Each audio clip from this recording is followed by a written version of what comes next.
তো দ্বিঘাত সমীকৰণ নহয় চোৱা দ্বিঘাত সমীকৰণ হ'বলৈ কি ax² + bx + c হেনেকুৱা থাকিব লাগিব ইয়াত x টো নাথাকিলেও একো নহয় কিন্তু ax² টো থাকিবই লাগিব এতিয়া চোৱা ইয়াত আমি x - 2 হোল স্কয়াৰ এটো আছে এফালে এটো আছে গতিকে ইয়াত x² টো থাকি যাব ঠিক তেনেকৈ এটো চোৱা ইয়াত 2x² আছে ইয়াতো x² কিবা আছে সো ইয়াতো থাকি যাব কিন্তু এটো যদি তোমালোকে কৰা এটোত x² টো নোহোৱা হৈ যাব এটোত গোটেইকেইটা ভাঙি ভাঙি চাবা ঠিক আছে গোটে এটো গোটেইকেইটা ভাঙি ভাঙি চাবা যোনটোতে x² টো নোহোৱা হৈ যায় হেতুৱে দ্বিঘাত সমীকৰণ নহব এটো নোহোৱা হৈ যাব তোমালোকে চাবাচোন তেনেকে এটা চোৱা কি শৰ্ত সাপেক্ষে ax² + 5x + 7 এটা দ্বিঘাত সমীকৰণ হ'ব কি শৰ্তত হ'ব জানানে আমি x² টো থাকিবই লাগিব সো a টো 0 হ'ব নোৱাৰে মানে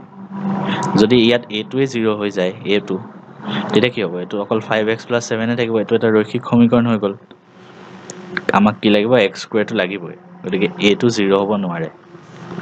এটো কাৰণে আমি ডি অপচনটো মাৰ্ক কৰিম নেক্সট কোৱেশ্চনটো চাও তলৰ দ্বিঘাত সমীকৰণটোৰ মূল উলিওৱা এটা মূল উলিওৱা দুটা পদ্ধতি আছিল এটা ডাইৰেক্ট ফৰ্মুলা এপ্লাই কৰিব পাৰা আৰু এটা তোমালোকে ফেক্টৰ উলিয়াই কৰিব পাৰা এটা মই দুইটা পদ্ধতি দেখাম এটো কোৱেশ্চনত মই ধৰা তোমালোকক ফেক্টৰ উলিয়াটো দেখালো ইয়া পিছৰ কোৱেশ্চনটোত ধৰা এটো দেখাই দিম ঠিক আছে তোমালোকে যিকোনো এটাত কৰিলে হ'ল সো দিয়া আছে কি 3x² - 5x + 2 যদি তোমালোকে মই এটো নিয়মত যদি কৰিব পাৰা তেতিয়া বেছি সহজ লাগিব 3x² সো কেনেকৈ কৰে 3 আৰু 2 আছে হয়নে 3 আৰু 2 আছে 3 * 2 কিমান হয় 6 এতিয়া 6ৰ এনেকুৱা দুটা তোমালোকে উৎপাদক লিখা যোন দুটা প্লাস কৰিলে এই মাজৰটো পাবা এটো মাজত কিমান আছে 5 কোন দুটা উৎপাদক হ'ব 3 আৰু 2 এ হ'ব 3 × 2 = 5 সো এটো লিখি দিয়া 3x² - 3x - 2x + 2 = 0 তোমালোকে যদি প্ৰেক্টিস কৰিছা এটোত সহজ লাগিব যদি প্ৰেক্টিস নাই কৰা একো নহয় নেক্সট কোৱেশ্চনটো এইটো ফৰ্মুলাত ডাইৰেক্ট কৰি দিম এতিয়া চোৱা 3x² - 3x আছে ইয়াত যদি মই 3x টো কমন লওঁ কিমান হ'ব x - 3 x minus 1 হ'ব 1 ঠিক আছে minus 2 টো কমন ললে x minus 1 এটো যদি কৰো 3x minus 2 x minus 1 = 0 therefore কিমান হ'ব 3x minus 2 = 0 or x minus 1 = 0 therefore এটো যদি ইয়াৰ পৰা উলিওৱা তোমালোকে কিমান ওলাব জানানে 2/3 আৰু ইয়াৰ পৰা ওলাব x = 1 হেতুটাই মূল ওলাই গল ইয়াৰ পিছত আৰু এটা কোৱেশ্চন কৰাই দিও এটো সেম কোৱেশ্চন এটা মই ফৰ্মুলাটো ইউজ কৰি দেখাম দা ফৰ্মুলাটো কি আছিল x = -b plus minus √b² - 4ac / 2a এটো আছিল এটা আমি এটোৰ লগত কম্পেয়াৰ কৰিম কেনেকৈ কৰে x² - 3x - 10 আছে আমি কাৰ লগত কম্পেয়াৰ কৰিম ax² + bx + c তো লিখি লবা হেয়াৰ a কিমান হ'ব x² লগত কিমান মাল্টিপ্লাই হৈছে 1 a = 1 b কিমান হ'ব -3 আৰু c কিমান হ'ব -10 therefore ডাইৰেক্ট ফৰ্মুলা লিখা x = -b -b মানে -3 plus minus √b² মানে -3² minus 4 into a কিমান আছে 1 c কিমান আছে -10 divided by 2a a কিমান আছে 1 2 into 1 কিমান হ'ব -3 মানে 3 plus minus √b² মানে 9 এটো সব মাইনাস আৰু মাইনাস হলে প্লাস হৈ যাব 10 4 40 হ'ব divided by 2 এটো যদি মই কৰো -3 plus minus √49 divided by 2 তাৰমানে কিমান হ'ব -3 plus minus 7 divided by 2 হৈ গল তো ইয়াৰ পিছৰখিনি কেতে লিখি দিছো তুমি কিমান পাম এবাৰ x = -3 plus 7/2 এবাৰ x = -3 - 7/2 -3 + 7 মানে কিমান হ'ব 4/2 আৰু এবাৰ কিমান হ'ব x = -3 - 7 -10/2 so x = পাম 2 আৰু x = পাম -5 এই দুটাই তোমালোকৰ এনসাৰ ঠিক আছে মই ইকুৱেশ্যনটো লগে উলিয়াই দিম তোমালোকে নিজে কৰিলে হ'ল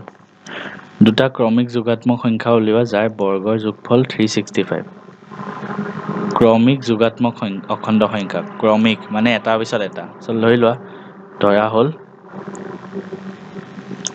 সংখ্যা দুটা x আৰু x + 1 therefore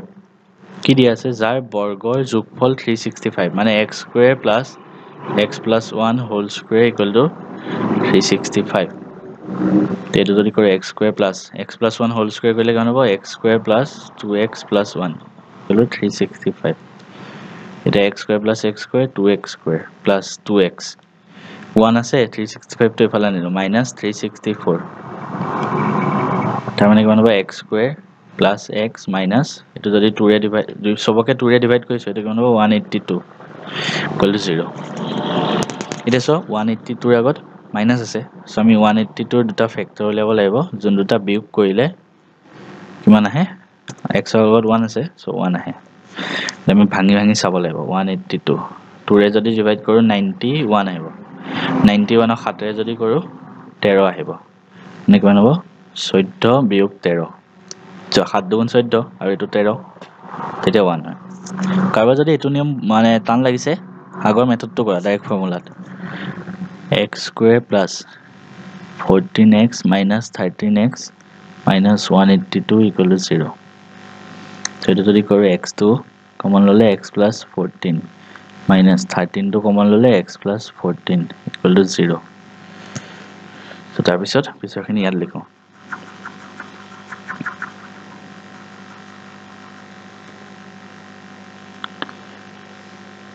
so আমি এটো যদি লিখো কিমান হ'ব x - 13 আৰু x + 14 = 0 so therefore কিমান পাম এটা x = 13 পাম আৰু এটা x = -14 পাম যোনটো ইম্পসিবল কি ইম্পসিবল যোগাত্মক সংখ্যা দুটা আছে ন সো ইয়াত বিয়োগাত্মক আহি গল সো x = 13 পালো therefore x + 1 কিমান পাম 13 + 1 মানে 14 therefore answer কিমান হ'ব 13 and 14 এই দুটা সহজ ইমান টান নহয় এই পিছৰটো আছে তলৰ দ্বিঘাত সমীকৰণৰ মূলৰ প্ৰকৃতি নিৰ্ণয় কৰা যদি বাস্তৱ মূল থাকে মূল কেইটা উলিয়াব লাগে মই তাই জাস্ট তোমালোকক মূলৰ প্ৰকৃতিটো উলিয়াই দেখাই দিছো বাকি তোমালোকে নিজে কৰিবা যদি বাস্তৱ মূল থাকে উলিয়াই দিলে হ'ল যিকোনো এটা ফৰ্মুলা এপ্লাই কৰি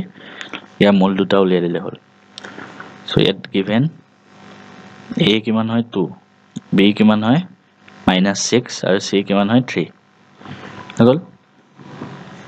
therefore b² - 4ac কিমান হ'ব b² মানে -6 হোল স্কয়াৰ -4 * 2 * 3 সো এটো মানে 36 হ'ব -4 * 8 = 24 এটো কিমান হ'ব 12 হ'ব therefore b² - 4ac > 0 তাৰ মানে কি হ'ল মূল দুটা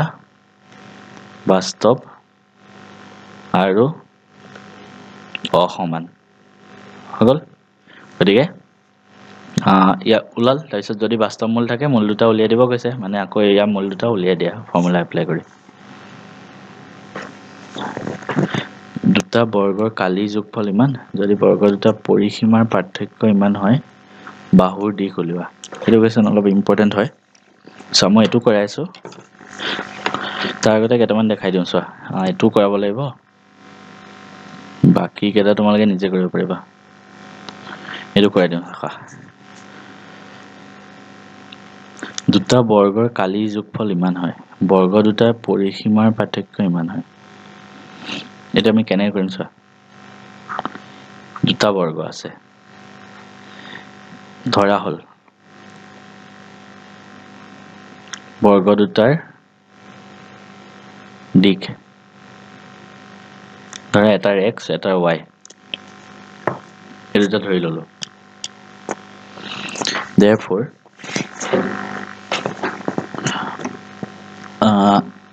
কালিৰ যোগফল আছে 468 that means x square plus y square equal to 468 1 আৰু কি কৈছে বৰ্গ দুটাৰ পৰিসীমাৰ পাৰ্থক্য 24 metre that means 4x minus 4y ধৰা 24 মিটাৰ second equation হল ইয়াৰ 4 টো কমন ল'ব পাৰি x minus y equal to 24 4 এটো কাটিলে 6 হ'ব x minus y equal to 6 ইয়াৰ পৰা x equal to 6 plus y এটো পালো therefore 1 implies 1 ত আমি x equal to 6 plus y put কৰি দিও ইয়াত 6 plus y whole square plus y square equal to 468 এটা এটো যদি আমি ভাঙিনে কোন 36 plus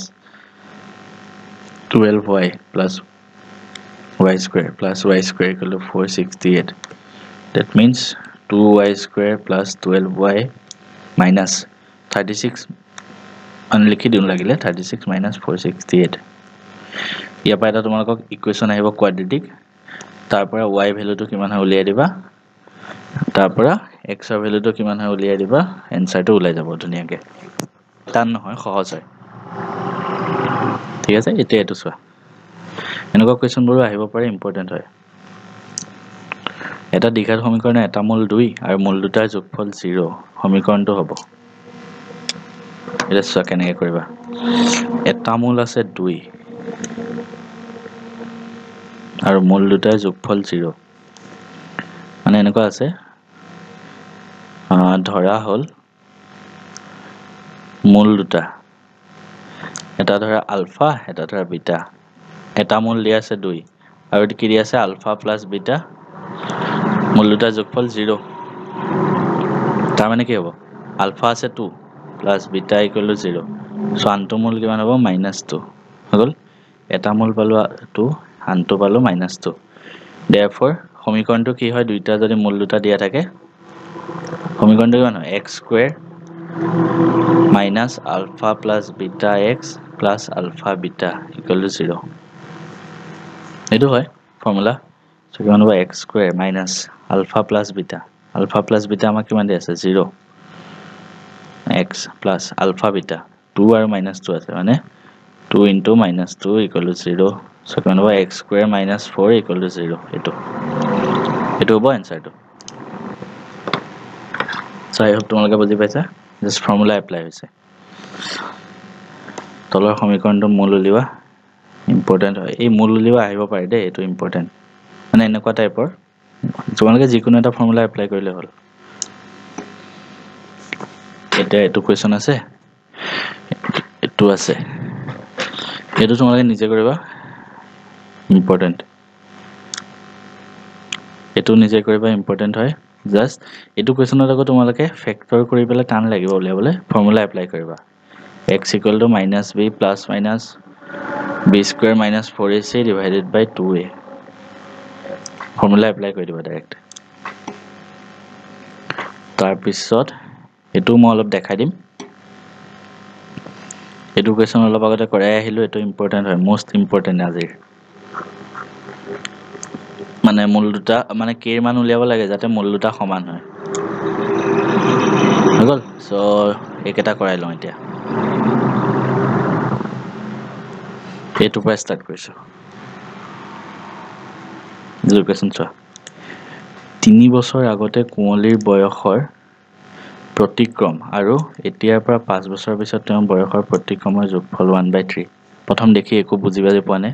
প্ৰথম আমি ধৰিলো তাৰ বয়স উলিয়াব দিছে ধৰা হল তাইৰ বৰ্তমান বয়স ঠিক আছে তাইৰ বৰ্তমান বয়স ধৰিলো x এতিয়া কি দিয়া আছে আমি হেতু চাম চোৱা কি দিয়া আছে 3 বছৰ আগতে কুঁৱলীৰ বয়সৰ প্ৰতিক্ৰম সো 3 বছৰ আগতে 3 এতিয়াৰ বয়স যদি x হয় 3 বছৰ আগতে তাইৰ বয়স কিমান হ'ব x - 3 নহব জানো যদি বুজা নাই মই কৈছো শুনা তোমাৰ বয়স ধৰা এতিয়া 16 বছৰ আজিৰ পৰা 3 বছৰ আগতে তোমাৰ কিমান বয়স আছিল 13 বছৰ নাছিলে জানো মানে 3 বছৰ আগতে সেইটোৱে যি যদি x হয় 3 বছৰ আগতে x - 3 হ'ব 3 বছৰ আগতে কুঁৱলীৰ বয়সৰ প্ৰতিক্ৰম মানে 1/x - 3 আৰু এতিয়াৰ পৰা 5 বছৰ পিছত তেওঁৰ বয়সৰ প্ৰতিক্ৰম প্লাছ এতিয়াৰ পৰা 5 বছৰ পিছত মানে x + 5 যোগফল কিমান বুলি কৈছে 1/3 এইটো আছে তাই বৰ্তমান বয়সটো উলিয়াব লাগে গতিকে এইটো আমি কৰিলেই হ'ল কেনেকৈ কৰিম আমি দুইটাতে লসাগু লৈ লওঁ x - 3 x + 5 x - 3 লগত এইটো পূৰণ হৈছে গতিকে এইখিতে এইটো আহিব প্লাছ x + 5 ৰ লগত এইটো পূৰণ হৈছে গতিকে এইটো এইখিতে আহিব কিন্তু 1/3 তে যদি মই কৰোঁ তলতো যদি কৰোঁ x² + 5x x ৰে এইটো কৰিছোঁ x² + 5x তাৰপিছত -3 ৰে এইটো কৰিলে -3x - 15 ওপৰত আহিব x + x 2x 5 - 3 2 = 1/3 তাৰপিছত 2x + 2 তলত কিমান আহিব x²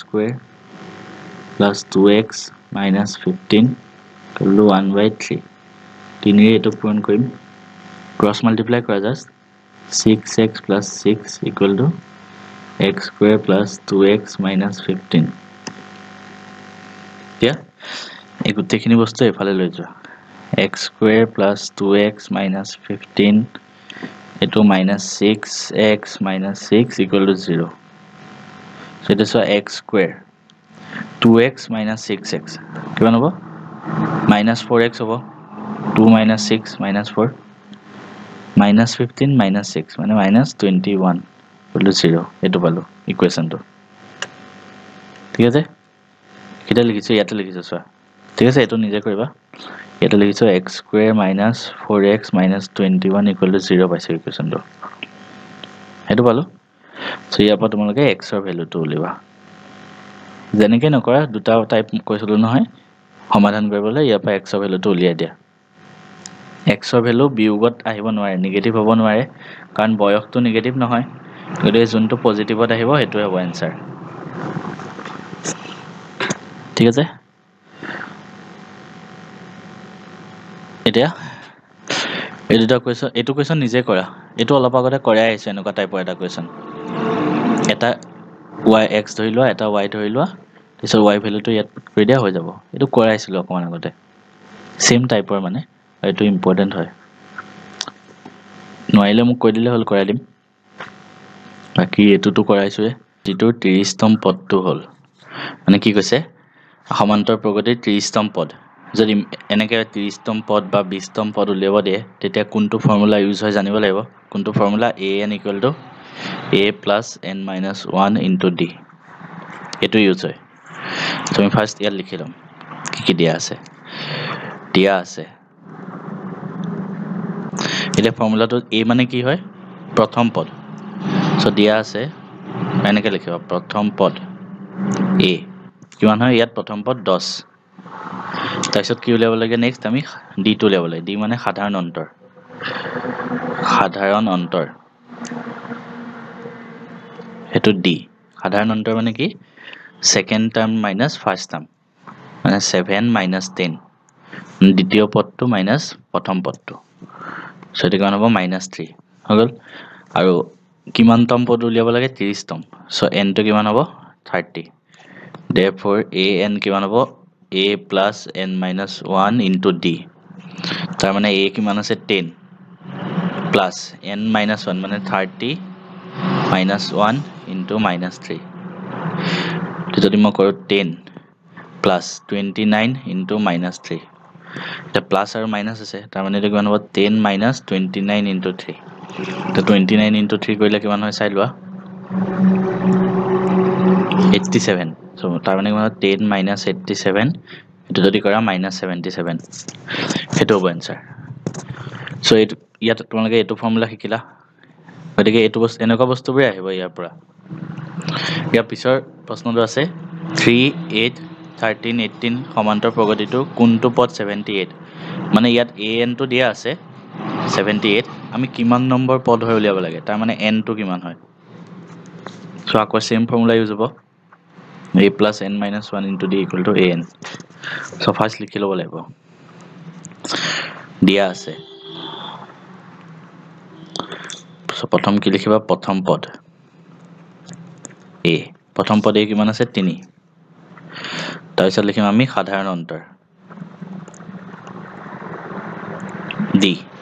সাধাৰণ অন্তৰ d কিমান হ'ব দ্বিতীয় পদ মাইনাস প্ৰথম পদ মানে 8 minus 3 5 হল আৰু an টো দিয়া আছে 78 আমি n টো কিমান হয় হেতু উলিয়াব লাগে সো এটা ফৰ্মুলাটো এপ্লাই হ'ব an equal to a plus n minus 1 into d so n মানে 78 equal to a কিমান আছে 3 plus n minus 1 n টো আমি নাজানো into d টো কিমান আছে 5 এতিয়া কি কৰিম এই 3 টো প্লাস হৈ আছে সো 3 টো এফালে লৈ যাব পাৰি কিমান হ'ব 78 minus 3 equal to n minus 1 into 5 তাৰ পিছৰখিনি এফালে গৈছো 78 minus 3 মানে কিমান হ'ব 75 equal to n minus 1 into 5 so ইয়াৰ পৰা যদি n minus 1 কিমান হয় উলিয়াও কিমান হ'ব 75 5 টো পূৰণ হৈ আছে এফালে লৈ গ'লে হৰণ হৈ যাব মানে 5 হ'ব so n minus 1 equal to 15 so n equal to 16 হল সো এটোই হল आंसर মানে 16 নম্বৰ পদটো 78 হয় তো এই পিছৰ প্ৰশ্নটো সমান্তৰ প্ৰগতি এটোৰ 20তম আৰু 25তম পদ দুটা উলিওৱা সো একে হয় কৰি লব পাৰিবা a plus n minus 1 into d equal to an same ফৰ্মুলাটো ইয়াত এপ্লাই হ'ব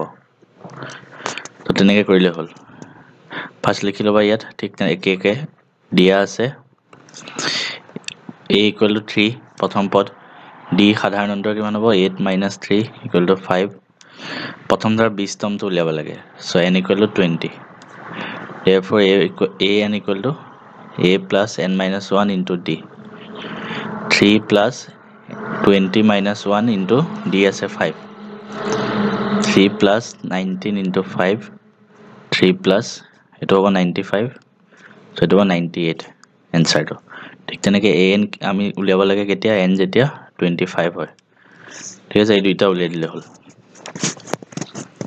এটো ফৰ্মুলাৰ ওপৰতে কোৱেশ্চন বিলাক আহিব নেক্সট আছে এটো যদি abc সমান্তৰ প্ৰগতিত আছে তেন্তে দেখুৱা যে এটো আৰু এটো সমান্তৰ প্ৰগতিত আছে সো এটো কেনেকৈ কৰে এটো চাবা সো এটো কেনেকৈ কৰে চাবা প্ৰথম দিয়া আছে abc সমান্তৰ প্ৰগতিত আছে সো সদায় মনত ৰাখিবা তিনটা বস্তু যদি সমান্তৰ প্ৰগতিত থাকে ap বুলি কয় ইংলিছত তাৰ মানে কি হয় জানানে সমান্তৰ প্ৰগতিত কেতিয়া থাকিব যেতিয়া সাধাৰণ অন্তৰ হেতু সমান হ'ব সাধাৰণ অন্তৰ মানে কি এটোৰ পৰা এটো মাইনাস কৰা এটোৰ পৰা এটো মাইনাস কৰা দুটা সমান মানে b - a = c - b hall so এটো বস্তু ইয়াত আমি এটা লিখিম দিয়া আছে abc সমান্তৰ প্ৰগতিত আছে মানে abc in ap সমান্তৰ প্ৰগতিত আছে therefore কি হ'ব b - a = c - b এটো যদি মই কৰো b টো এফালে লৈ আনো ধৰা b + b হৈ যাব তাৰপিছত a টো এফালে লৈ যাও a + c হৈ যাব তাৰ মানে কি হ'ব 2b = a + c তো 1 দিয়া তাৰ মানে আমি কি বুজিলো যদি তিনটা এলিমেন্ট সমান্তৰ প্ৰগতিত থাকে তাৰ মানে কি মাজৰটো লগত ইনটু 2 কৰিলে কি হ'ব সাইডৰ দুটা প্লাস কৰিব প্লাস কৰাৰ পিছত হেতুটো সমান হ'ব মানে 2b = a + c হ'ব হেতু বস্তু হেতু ইয়াত ইউজ হৈছে এটা আমি এই তিনটা সমান্তৰ প্ৰগতিত আছে বুলি দেখাব লাগে সো এই তিনটাও এনেকুৱা হিচাপত যদি দেখাব পাৰো এটো প্ৰপাৰ্টি যে স্যাটিসফাই কৰিছে তেতিয়া এই তিনটাও সমান্তৰ প্ৰগতিত থাকিব তাৰ মানে আমি এটা কি কৰিম এটা চাম আমি এটো আৰু এটো প্লাস কৰিলে মানে ইয়াত যেনেকৈ abc আছে ন a আৰু c প্লাস কৰিলে কি আহিছিলে মাজৰটো লগত ইনটু 2 এটোৰ লগত ইনটু 2 যদি ইকুৱেল হয় তেতিয়া আমি ক'ব পাৰিম যে এই তিনটাও সমান্তৰ প্ৰগতিত আছে সো আমি কি কৰিম ফাৰ্স্ট এটো আৰু এটো প্লাস কৰিম a * b + c / bc plus c * a + b / ab ঠিক আছে এটা কেনেকৈ কৰিবা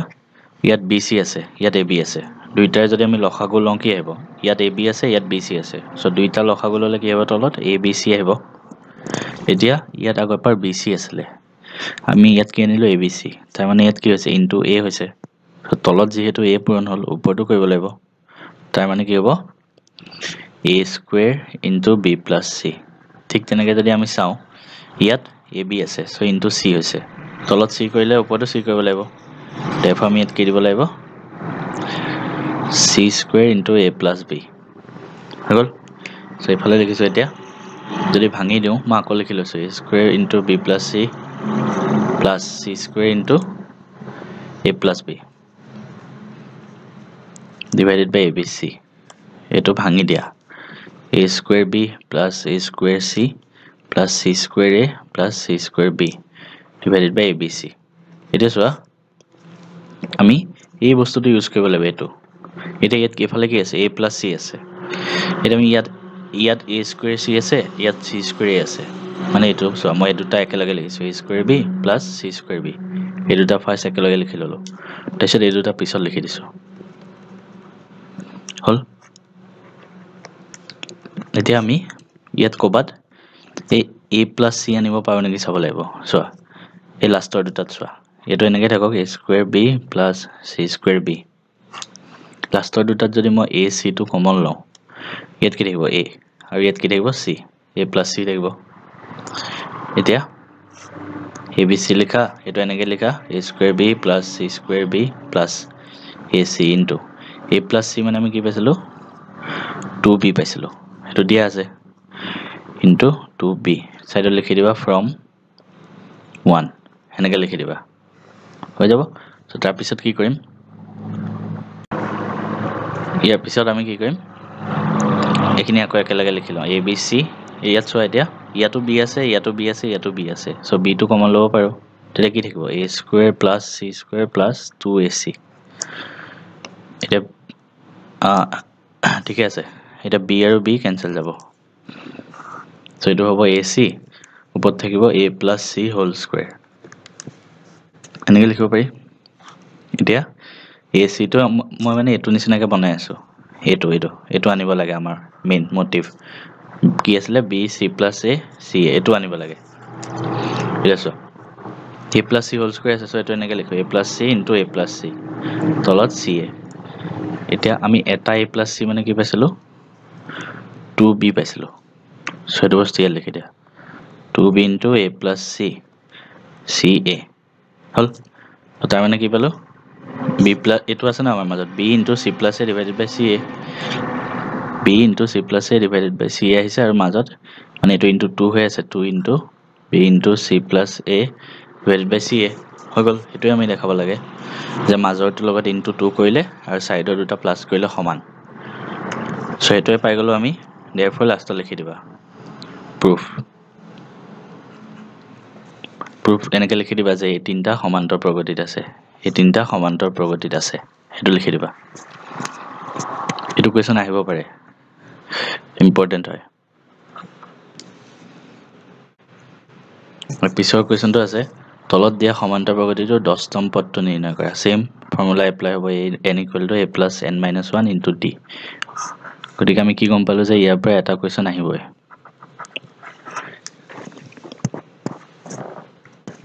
ইয়াৰ পিছৰ কুৱেশ্যনটো আছে, চ' এইটোৱে লাষ্ট কুৱেশ্যন। এনেকুৱা কুৱেশ্যনো আহিব পাৰে, এইটো ইম্পৰ্টেণ্ট। আমি কি কৰিম? ইয়াত এটা সমান্তৰ প্ৰগতিৰ 11তম পদটো 38 আৰু 16তম পদটো 73, তাৰমানে কি দিয়া আছে? ফাৰ্ষ্ট আমি ফৰ্মুলাটো জানিব লাগিব, চ' তাৰ কাৰণে ফাৰ্ষ্ট কি কৰা? এনেকৈ লিখি লোৱা, ফাৰ্ষ্ট ফৰ্মুলাটো লিখি লোৱা, an equal to A plus n minus 1 into D, হ'ল। এতিয়া লিখিবা, ধৰা হ'ল প্ৰথম পদ ইকুৱেল টু A আৰু সাধাৰণ অন্তৰ ইকুৱেল টু D, হ'ল। এতিয়া আমাক কিমান দিছে? 11তম পদটো, মানে A11 লিখিব পাৰোঁ, n জেগাত 11, চ' কিমান হ'ব? A plus n minus 1 into D, তাৰমানে কিমান হ'ব? 11তম পদটো কিমান দি আছে? 38 equal to A plus n জেগাত কিমান আহিব? 11 আহিব, কাৰণ 11তম পদ ইনটু D, তাৰমানে আমি কি পাম 38 equal to a plus 10d এইটো যদি মই উল্টাকৈ লিখোঁ a plus 10d equal to 38 এইটো 1 দিয়া ঠিক তেনেকৈ এতিয়া ছেকেণ্ড ইকুৱেশ্যনটো বনাব লাগিব কিমান দিছে 16তম পদ চ' এনেকৈ লিখা a15 equal to a plus n minus 1 into d a15 কিমান দিয়া আছে 73 চ' এইটো লিখিলে 73 equal to a plus 16 minus 1 into d এইটো 16 চ' 73 equal to a plus 15d উল্টাকৈ যদি লিখোঁ a plus 15d equal to 73 দুটা ৰৈখিক সমীকৰণ পাই গ'লোঁ এইটো এটা আৰু এইটো এটা এতিয়া চোৱা সহজকৈ উলিয়াব হ'লে ছেকেণ্ডটোৰ পৰা ফাৰ্ষ্টটো মাইনাছ কৰি দিয়া ওলাই যাব কেনেকৈ কৰিবা ইকুৱেশ্যন দুটা আকৌ লিখি লৈছোঁ a plus 10d equal to 38 আৰু a plus 15d equal to 73 এতিয়া 2 মাইনাছ 1 যদি কৰোঁ কিমান হ'ব a plus 15d minus a plus 10d ইয়াৰ ইফালে কিমান হ'ব 73 মাইনাছ 38 চ' a আৰু a কেঞ্চেল যাব কিমান থাকিব 15d minus 10d equal to এইটো যদি কৰা বিয়োগ কৰিলে কিমান হ'ব 5 আৰু 3 35 হ'ল চ' এইটো কিমান হ'ব 5d equal to 35 so' d কিমান হ'ব 5 এইটোক কাটিলে 7 বাৰ যাব d ইকুৱেল টু 7 হ'ল এতিয়া ইয়াৰ 1 ইকুৱেশ্যনটো চোৱা 1 implies a plus 10d equal to 38 আমি এইটো উলিয়াম ইয়াৰ পৰা কিমান হ'ব a প্লাছ 10 ইনটু d কিমান পালা 7 38 চ' a plus 70 equal to 38 so' a কিমান হ'ব 38 মাইনাছ 70 চ' এইটো কৰা যদি কিমান 70 মাইনাছ 38 কৰিলে 2 আৰু 32 আৰু মাইনাছ হ'ব চ' মাইনাছ 32 হৈ গ'ল এইটো পালে আমি a ৰ ভেলু আৰু d পালোঁ এইটো a পালোঁ এইটো চ' ইয়াৰ পিছত উলিয়াব কি দিছে সাধাৰণ অন্তৰহে উলিয়াব দিছিলে ঠিক আছে চ' এইটো এনচাৰ হ'ব যদি সাধাৰণ অন্তৰ উলিয়াব দিয়ে এইখিনি নকৰিলেও হ'ল আৰু ঠিক আছে কুৱেশ্যনটোত কি কৈছে চাই ল'বা 90 ডিগ্ৰী এনেকুৱা যদি আমি ধৰোঁ এইটো ধৰা a b c চিটো হ'ল 90 ডিগ্ৰী দিয়া আছে আৰু কি দিয়া আছে এ চিটো 6 চেণ্টিমিটাৰ এইখিনি 6 চেণ্টিমিটাৰ চ' আমাৰ এ বিটো কিমান হ'ব উলিয়াব লাগে এইটো এ বি কিমান হ'ব ঠিক আছে এতিয়া চোৱা এইটো কি হয় সমদ্বিবাহু সমদ্বিবাহু হ'লে কি হ'ব A C equal to B C হ'ব মানে এইখিনি আৰু এইখিনি সমান হ'ব হয়নে চ' আমি কি লিখিব পাৰোঁ চ' বি চিটো কিমান হ'ব 6 চেণ্টিমিটাৰ হৈ গ'ল এ চিও আছে 6 চেণ্টিমিটাৰ দেৰফৰ আমি যদি পাইথাগোৰাছৰ উপপাদ্যটোত লগাই দিওঁ পাইথাগোৰাছৰ উপপাদ্য তেতিয়া কি হ'ব A B square equal to A C square plus B C square চ' দুইটা 6 স্কুৱেৰ প্লাছ 6 স্কুৱেৰ চ' এ বি কিমান হ'ব এইটো ৰুট অভাৰ 72 আৰু এইটো কৰিলে তোমাৰ কিমান আহিব জানানে 6 ৰুট 2 আহিব এইটো এনচাৰ এতিয়া কাৰোবাৰ মনত এইটো প্ৰশ্ন আহিব পাৰে যে আমি এ চি আৰু বি চিয়ে কিয় সমান ধৰিলোঁ আমিতো এ চি আৰু এ বিও সমান ধৰিব পাৰিলোঁ কাৰণ সমদ্বিবাহুকো আছে কিন্তু যদি তুমি এইটো সমান ধৰিলা হয় এ বি আৰু এ চি তেতিয়া কি হ'ল আমাৰ পাইথাগোৰাছৰ মতে কি হয় A B square equal to A C square plus B C square এতিয়া যদি মই এ চি আৰু এ বি সমান ধৰিলোঁ হয় এই দুটা কেঞ্চেল গুচি গ'ল হয় চ' বি চিটো 0 আহিল হয় আৰু সেইটোতো পচিবল হ'ব নোৱাৰে সেইটো কাৰণে আমি এইটো আৰু এইটো সমান ধৰিছোঁ ঠিক আছে ইয়াৰ পিছৰ প্ৰশ্নটো আছে সমকোণী ত্ৰিভুজ এ বি চিৰ এ 90 ডিগ্ৰী মানে এনেকৈ দিয়া আছে এ বি নহয় এইটো ভালকৈ চাবা সমকোণী ত্ৰিভুজৰ এ বি চিৰ এটো 90 ডিগ্ৰী হয় মানে এনেকৈ ল'ব পাৰোঁ আমি এনেকুৱা ধৰা এ বি চি এটো হ'ল 90 ডিগ্ৰী এ ডি লম্ব বি চি মানে এ ডি লম্ব বি চি এডাল লম্ব হয় তেতিয়া বি ডি ডিভাইডেড বাই ডি চি কিমান হয় এইখিনি আৰু এইখিনি কিমান হ'ব বি ডি বাই ডি চি সেইটো কিমান হ'ব A B by A C হ'ব হৈ গ'ল BD by DC AB by AC সেইটো হ'ল সেইটো এটা উপপাদ্য আছে নহয় কিতাপতে আছে সেইটো উপপাদ্য সেইটো কাৰণে কৈছো কোৱেশ্চন বিলাক কৰাই যাওঁতে কোনোবা যদি বুজা নাই ডেছক্ৰিপশ্যনত মই ত্ৰিভুজ চেপ্টাৰটো পঢ়োৱা আছে সেইটো কাৰণে মই আকৌ এবাৰ ৰিপিট কৰা নাই তাত মই একদম ধুনীয়াকৈ বুজোৱা আছে চবেই চাইছে তাৰ পৰা তোমালোকে চাই লোৱা ঠিক তেনেকৈ এইটো আছে ABCত A টো 90 ডিগ্ৰী মানে এনেকৈ যদি ত্ৰিভুজ হয় ABC এইটো 90 ডিগ্ৰী AB আছে 3 সেন্টিমিটাৰ BC আছে 5 সেন্টিমিটাৰ তেতিয়া আৰু AD লম্ব BC এডাল লম্ব হয় এটা AD দৈৰ্ঘ্য কিমান এডালৰ দৈৰ্ঘ্য কিমান সেইটো সুধিছে সো এডালৰ দৈৰ্ঘ্য কেনেকৈ পাবা চোৱা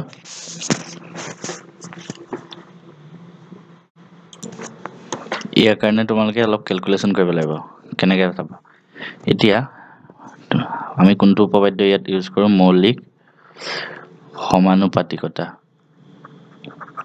ঠিক আছে কোনোবাই যদি নাই বুজা ডেসক্ৰিপচনত আছে চাই লোৱা সেই উপপাদ্যটো মানে কি হয় AB by AC AB by AC equal to BD by DC সেইটো হ'ল এতিয়া AB কিমান আছে 3 AC কিমান আছে 5 equal to BD ঠিক আছে আৰু ডিভাইডেড বাই DC এটা চোৱা আমি এই ত্ৰিভুজটোৰ পৰা মানে ইয়াত মই লিখিছো ট্ৰায়াঙ্গল ABD এই ত্ৰিভুজটোৰ পৰা পাইথাগোৰাছ থিওৰেম যদি আমি এপ্লাই কৰো কি হ'ব AB square equal to BD square plus AD square হৈ গ'ল ঠিক তেনেকৈ এই ত্ৰিভুজটোৰ পৰা যদি আমি এপ্লাই কৰো কি হ'ব AC square equal to AD square plus CD square হৈ গ'ল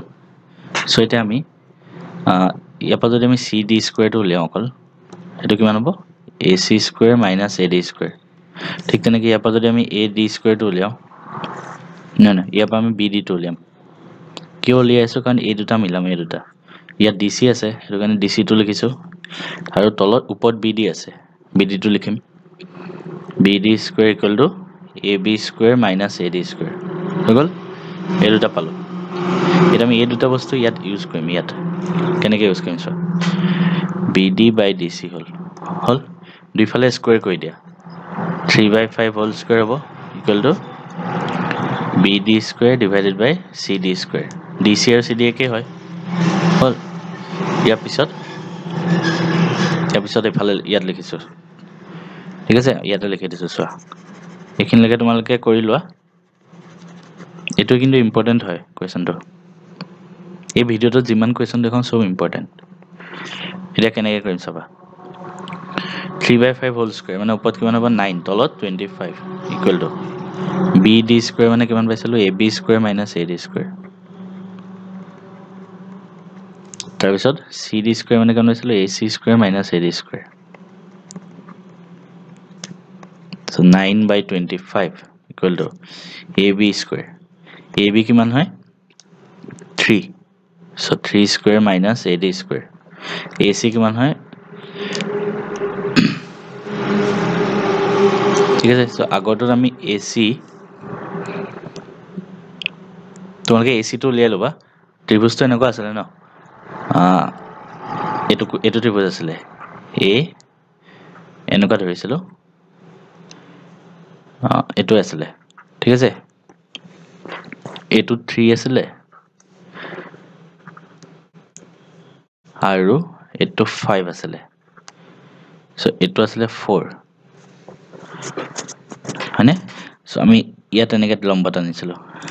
সো আমি এইটা AB বাই AC লৈছো ন এটো 4 হ'ব এটো বস্তু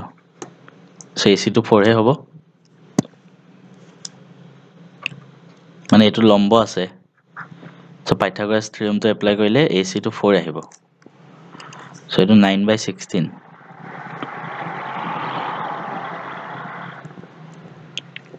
হৈ গ'ল সো AC কিমান আছে আমাৰ 4 স্কয়াৰ মাইনাস AD স্কয়াৰ ইয়াৰ পৰা তোমালোকে AD স্কয়াৰটো উলিয়াই ল'ব পাৰা কিমান হয় আৰু তাৰ পৰা AD টো ওলাই যাব কিমান হয় কৰি ললে হ'ল সহজ কোৱেশ্চন ইয়াৰ পিছৰ কুৱেশ্যনটো আছে ABC ত্ৰিভুজৰ AB6√3 কি দিয়া আছে লিখি লওঁ জাষ্ট এটা ত্ৰিভুজ বনোৱা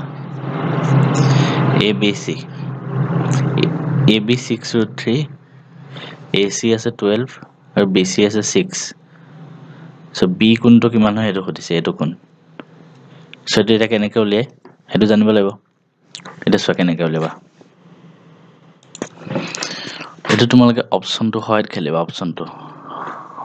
90 ডিগ্ৰী তোমালোকে চাবা যে 90 ডিগ্ৰী হয় নে নহয় বাকি কেটা নহবও পাৰে কিন্তু 90 ডিগ্ৰী হয় নে নহয় ইয়াত তোমালোকৰ ট্ৰিগোনোমেট্ৰি এপ্লাই হ'ব এটো ট্ৰিগোনোমেট্ৰি চেপ্টাৰটো কুৱেশ্যন হয় নহলে তোমালোকে অপচনটোৰ লগত চাব পাৰে 90 ডিগ্ৰী যদি হয় নে নহয় চাবা B টো ধৰা 90 ডিগ্ৰী ধৰিলো তো তেতিয়া এটো 6√3 এটো 6 এটো 12 এটো আৰু এটো স্কয়াৰ কৰিলে এটোৰ স্কয়াৰৰ সমান হ'ব লাগিব 6√3 হোল স্কয়াৰ প্লাস 6 স্কয়াৰ যদি কৰো তো কিমান হ'ব 36 * 3 প্লাস 36 এটো যদি কৰে 144 আহিব আৰু এফালে 12 আছে সো 12 স্কয়াৰ 144 আহিব দুইটা সমান দেন 90 ডিগ্ৰী হৈ যাব অপচনৰ লগত চাই কৰিব লাগিব কাৰবাৰ যদি টান লাগিছে মোৰ ভিডিও কেটা চাই লোৱা তাত বুজোৱা আছে এটোটো মোস্ট ইম্পৰ্টেন্ট হয় এটো ইম্পৰ্টেন্ট হয় ইয়াৰ পৰা আহিবই বলা এনেকুৱা কুৱেশ্যন এটা আহিবই এটো বস্তু ইম্পৰ্টেন্ট আৰু তোমাৰ ধুনিয়াকে ডিটেইলছত কৰোৱা আছে মোৰ ত্ৰিভুজৰ অধ্যায়টোত ডেসক্ৰিপচনত লিংক আছে চাই লোৱা ঠিক আছে এটোৰ লগতে তোমালোকে মৌলিক সমানুপাতিকতা উপপাদ্যৰ প্ৰুফটো চাব লাগিব হেতু আহিব পাৰে প্ৰুফ হেতু বস্তু আহিব যেন লাগিছে সেম এটু কুৱেশ্যন মই কৰোৱা আছে ABCD ট্ৰেপিজিয়ামৰ এটো হয় এটো কিতাপৰ কুৱেশ্যন হয় এটো কৰোৱা আছে ত্ৰিভুজ অধ্যায়টোত আৰু এটো মোস্ট ইম্পৰ্টেন্ট হয় এইকেইটা কুৱেশ্যন ইম্পৰ্টেন্ট ইয়াৰ পৰা আহি যাব এটো বস্তু ABCD ত্ৰিভুজৰ AD আৰু CE উন্নতি দুডালে পৰস্পৰ P বিন্দুত ছেদ কৰে দেখুৱা যে এটো হয় এটো এটা কৰাই দিছো বাৰু এটো কৰোৱা নাই চাগে মই ঠিক আছে বাকি তোমাৰ এটো তোমালোকৰ সিলেবাসত নাথাকিব পাৰে চাই লবা এবাৰ সিলেবাসত আছে নাই যদি নাই নালাগে পঢ়িব তাৰ পিছত ABCD ট্ৰেপিজিয়ামৰ এটো হয় সেম কুৱেশ্যন আছিলে আৰু এটো ইম্পৰ্টেন্ট হয় এটো কুৱেশ্যন আহিব পাৰে কুৱেশ্যনটো চাই লোৱা এতিয়া মই কিয় কৰিব নাই কাৰণ মই অলৰেডি কৰাই থোৱা আছে হেতু কাৰণে মই বাৰ কৰিব নাই আৰু ত্ৰিভুজ পাঠটোত কৰাই থোৱা আছে তোমালোকে ডেসক্ৰিপচনত আছে ধুনিয়াকে চাই লোৱা সব কুৱেশ্যন আছে তাৰ মই যি কৈ আছো তাৰ পৰাই আহিব মই এটা এই কুৱেশ্যনটো কৰাই দিছো চোৱা কেনে কৰিবা ABC ত্ৰিভুজৰ AD আৰু CE উন্নতি দুডালে পৰস্পৰ P বিন্দুত ছেদ কৰে ফাৰ্স্ট ডায়াগ্ৰাম বনাব লাগিব একদম পৰীক্ষাত কেনেকৈ লিখিবা তেনেকৈ লিখিম মই উন্নতি মানে কি তোমাৰ 90 ডিগ্ৰী এডাল AD ধৰা আৰু CE পৰস্পৰ P বিন্দুত ছেদ কৰে সব পৰীক্ষাত কেনেকৈ লিখিবা মই একদম লিখি দিছো একজেক্ট দিয়া আছে ত্ৰিভুজ ABC দুডাল উন্নতি AD আৰু CE P বিন্দুত ছেদ কৰে হল তাৰপিছত লিখি লবা যে দেখুৱাব লাগে যে এটো একেটা দেখুৱাব লাগে তাৰপিছত লিখিবা প্ৰমাণ এটা আমি কেনেকৈ কৰিম সব প্ৰথমটো আছে AEP সদৃশ ত্ৰিভুজ CDP সো লিখিলো ওপৰত আমি দেখাব লাগে যে ত্ৰিভুজ AEP সদৃশ ত্ৰিভুজ CDP এটো আমি দেখাব লাগে মানে কি হল কোনটো ত্ৰিভুজ চাবা AEP আৰু CDP এ দুটা সদৃশ হয়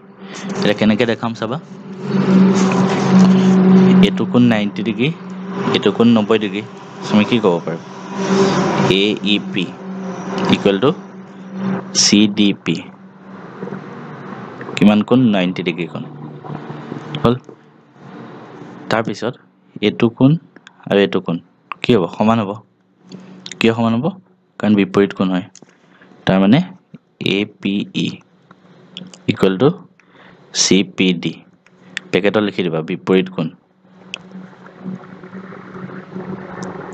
হৈ গ'ল এইটো 1 দিবা এইটো 2 দিবা তাৰপিছত চোৱা ত্ৰিভুজৰ যদি দুটা কোণ সমান হয় মানে এইটো কোণ আৰু এইটো কোণ সমান এইটো কোণ আৰু এইটো কোণ সমান তেতিয়া নিজে নিজে 3 নম্বৰ কোণটো সমান হৈ যাব সেই দুটা সম্বলা therefore লিখি দিবা EAP equal to DCP এই দুটা কোণো সমান হৈ যাব লিখি দিবা দুটা ত্ৰিভুজৰ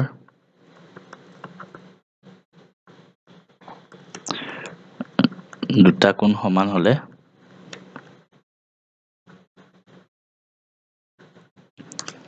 তৃতীয় কোণটো সমান হ'ব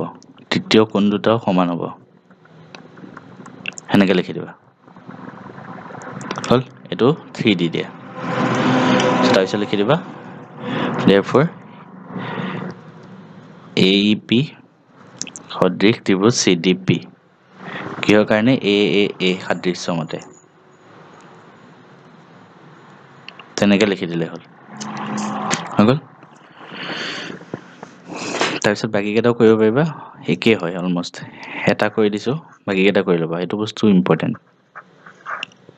কিবা পৰা নাই মই কৈ দিছো একিতে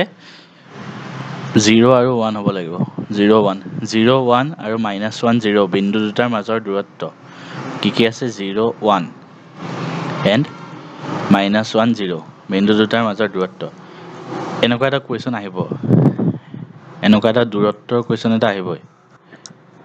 ইয়াত বিন্দু দুটা বেলেগ দি হলো দূৰত্বৰ কোৱেশ্চন এটা দিব সো তাৰ কাৰণে দূৰত্বৰ ফৰ্মুলাটো জানিব লাগিব কি আছে d =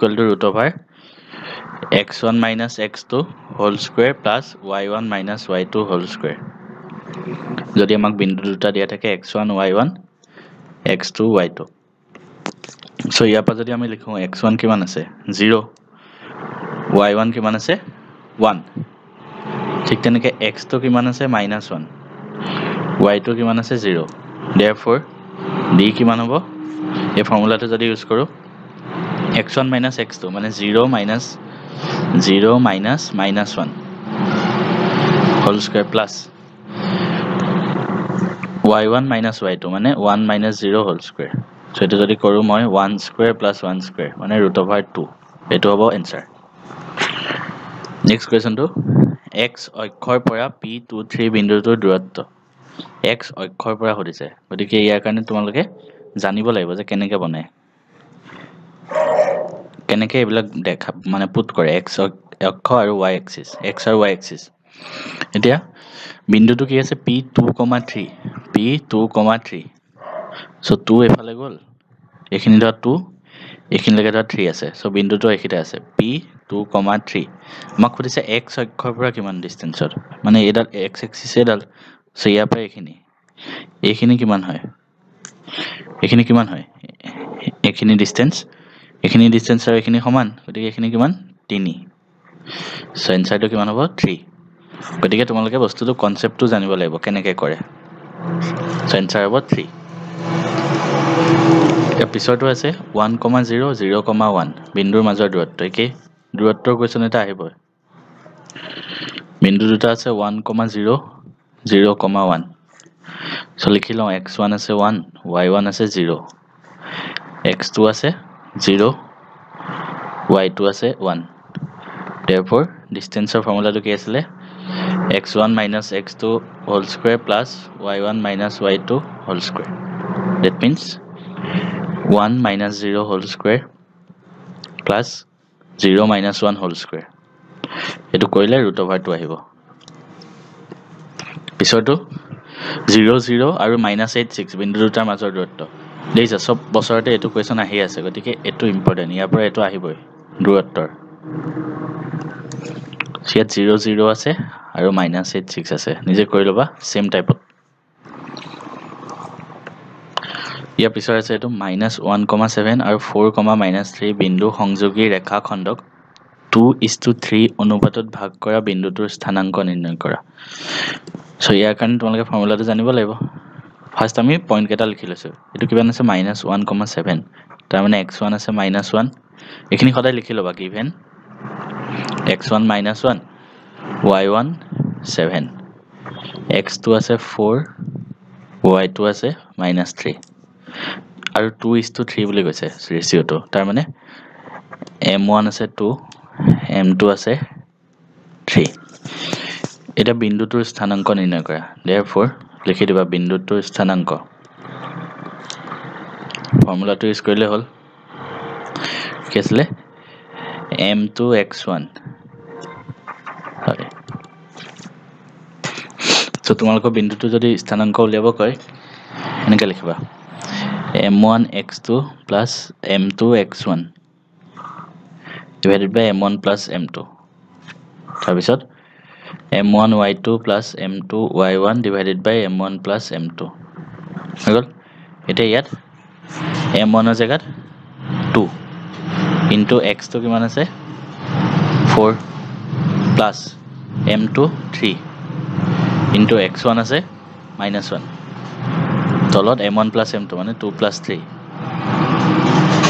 হ'ল তাৰপিছত তলত 2 plus 3 সেম আহিব এটো আছে m1 y2 মানে 2 into -3 plus m2 y1 মানে 3 into 7 হ'ল সো তাৰ পিছৰখিনি এফালে লিখিছো 5 তলত 5 আছে এটো 8 আৰু এটো -3 হ'ব মানে 5 কমা এটো 5 এটো একিটা -6 হ'ব একিটা 21 হ'ব মানে এটো 15 আহিব কৰি চালে তোমালোকে সো তোমালোকৰ এনসাৰটো ফাইনাল কিমান আহিব 1 and 3 এনে কৰিলে হ'ল গতিকে ইয়াৰ পিছৰ প্ৰশ্নটো চাইছো 7 3 -4 5 বিন্দু সংযোগী ৰেখাক y অক্ষই কি অনুপাতত ভাগ কৰে আৰু বিন্দুটোৰ স্থানাংক উলিয়াব দিছে এটো কোৱেশ্চন ইম্পৰ্টেন্ট এইটো আমি কেনেকৈ কৰিম চাবা গতিকে ইয়াত কৈছে কি যে y অক্ষই কি অনুপাতত ভাগ কৰে মানে বিন্দুটো y অক্ষত আছে y এক্সিছত এটা চোৱা এফালে x আছে এফালে y আছে যদি এটা বিন্দু y অক্ষত থাকে ইয়াত তেতিয়া ইয়াৰ x কোঅৰ্ডিনেটটো কিমান হয় এটো মানে এটা মই দেখাইছো চোৱা একিটা x আছে এফালে y আছে একিটা এটা বিন্দু আছে ধৰা 0,3 যদি একিটা আছে ধৰা 0,1 আমি কি দেখিছো এই ফাৰ্ষ্টটো সদায় 0 হৈছে মানে x কোঅৰ্ডিনেটটো সদায় 0 কেতিয়া যদি বস্তুটো মানে পইণ্টটো y এক্সিছত আছে হৈ গ'ল সো আমি ইয়াত কি ধৰিম এনেকে ধৰা হ'ল বিন্দুটো সেট বিন্দুটো 0,y কিয় ধৰিছো কাৰণ এটো y এক্সিছত আছে এটো কাৰণে x স্থানাংকটো 0 লিখি দিবা লাগিলে যেহেতু y অক্ষত আছে সো x টো 0 হ'ব ইয়াৰ পিছত কি কৈছে পইণ্ট দুটা আছে 7 3 আৰু -4 5 ইয়াৰ পিছত লিখি লবা ধৰা হ'ল অনুপাতটো উলিয়াব দিছে m1 m2 m1 আৰু m2 বুলি ধৰি ললো পইণ্ট কেটা দিয়া আছে গিভেন x1 আছে 7 y1 আছে 3 x2 আছে -4 y2 আছে 5 হৈ গ'ল এটা আমি ফৰ্মুলাটো লিখিম ঠিক আছে এটা ফৰ্মুলাটো কি আছিল therefore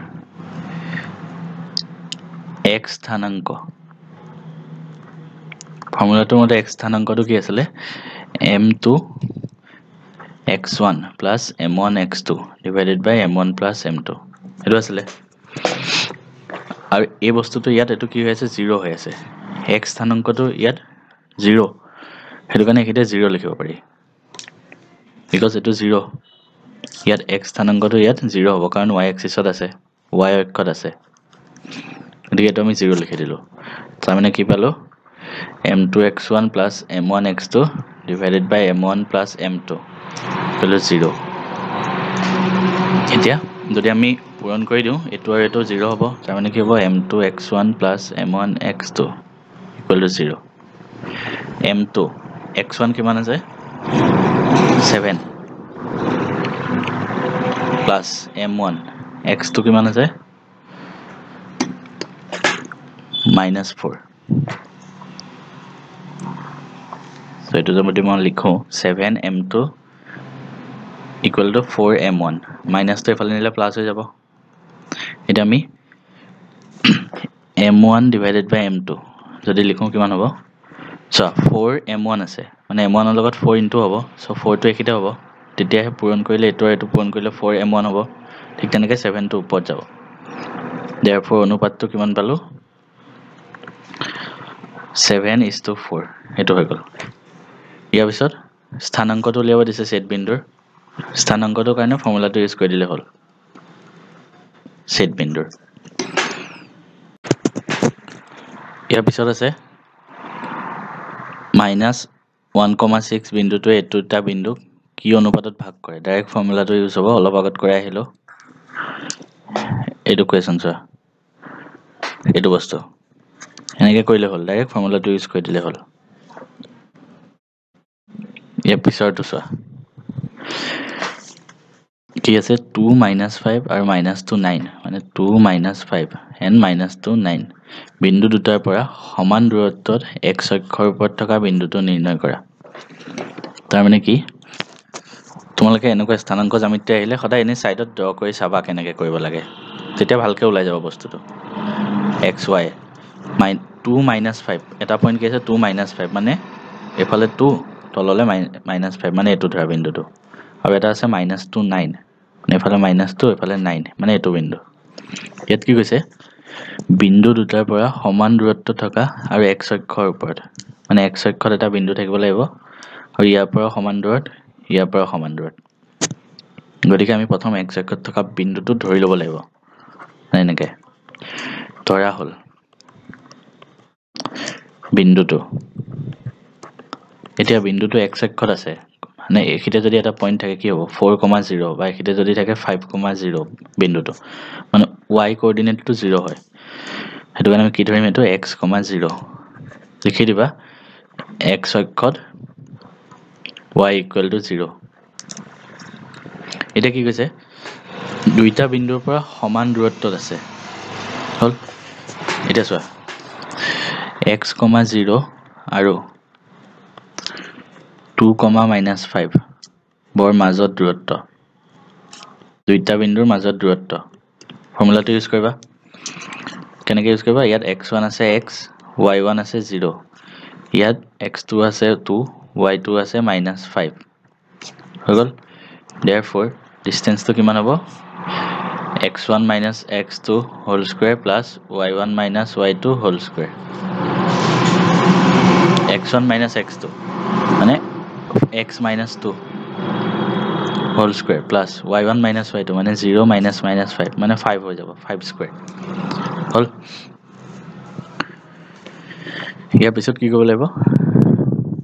-2,9 ৰ পৰা দূৰত্বটো চাব লাগিব মানে x, 0 আৰু -2,9 নৰ মাজত দূৰত্ব আগৰ নিচিনাকৈ সেম কৰিবা লিখি লবা x1 আছে x y1 0 x2 আছে -2 y2 আছে 9 therefore distance to হ'ব x1 - x2 মানে x + 2 + 9 square ডাইৰেক্ট লিখিছো given এটো distance d1 বুলি লিখা এটো d2 সো কি দিয়া আছে d1 = d2 এটো দিয়া আছে মানে সমান দূৰত্বত বুলি দিয়া আছে এটো কাৰণে d1 কিমান পালে x - 2 whole square plus 5 square লিখি দিয়া x - 2 whole square plus 5 square equal to এটো x + 2 whole square plus 9 square এতিয়া দুইফালে স্কয়াৰ কৰি দিয়া আৰু এটো ভাঙি দিয়া কি হ'ব তেতিয়া x square minus 4x plus 4 plus 25 equal to x square plus 4x plus 4 plus 9 square মানে 36 এফালে x square cancel যাব তাৰ পিছত তো লিখা -4x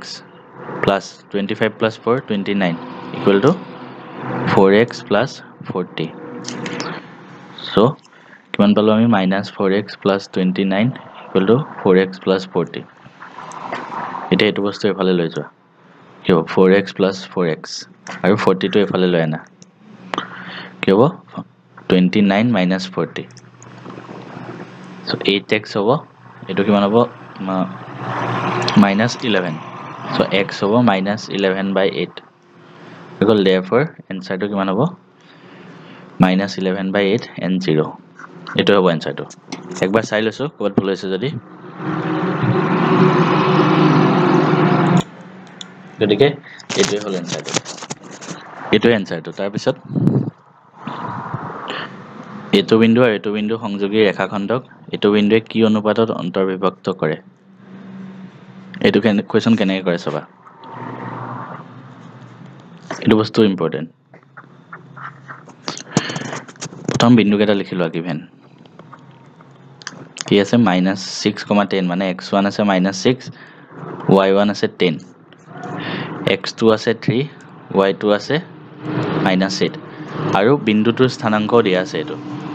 মানে x আছে -4 y আছে 6 হগল এতিয়া আমি ৰেশিওটো উলিয়াব লাগে মানে এইটো চোৱা এনেকৈ এটা ৰেখা আছে এইটো এটা বিন্দু -6,10 এটা 3,-8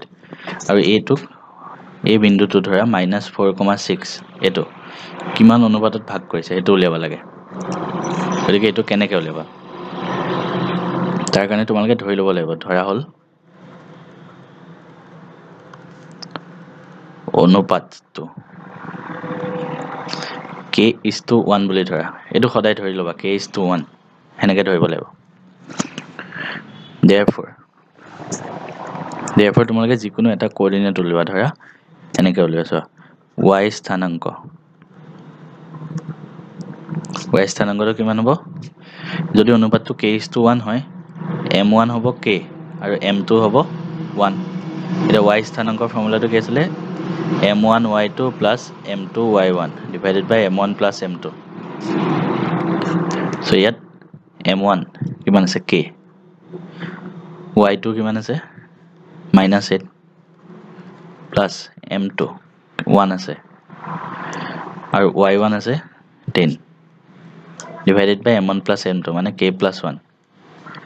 হৈ গ'ল এতিয়া এই y স্থানাংকটো ইয়াত আমি কিমান পাইছো 6 আছে y স্থানাংকটো 6 দিয়া আছে সো এটো 6 বুলি লিখি দিয়া হেনেকে সো আমি যদি এটো কৰো -8k plus 10 divided by k plus 1 আছিলে আৰু এটো কিমান পাইছিলা 6 সো দুইফালে এটো মাল্টিপ্লিকেশন কৰি দিয়া cross multiplication k plus 1 into 6 হ'ব 6 into k plus 1 -8k plus 10 6k plus 6 -8k plus 10 এটো যদি মই এফালে আনো কিমান হ'ব 6k plus 8k আৰু এটো এফালে নিলে 10 minus 6 4 by 14 2 ৰে কাটিলে 2 7 2 by 7 সো লাস্ট লিখি দিবা therefore অনুপাতটো কিমান ধৰিছিলো k:1 মানে 2 by 7 1 যদি এনেকৈ অনুপাত থাকে তোমালোকে দুইফালে মাল্টিপ্লাই কৰি দিব পাৰা মানে 2 by 7 into 7 1:7 so 7 7 কাটা যাব হ'ব 2:7 হেতু হল আনসারটো হেনেকৈ কৰে হৈ গল সো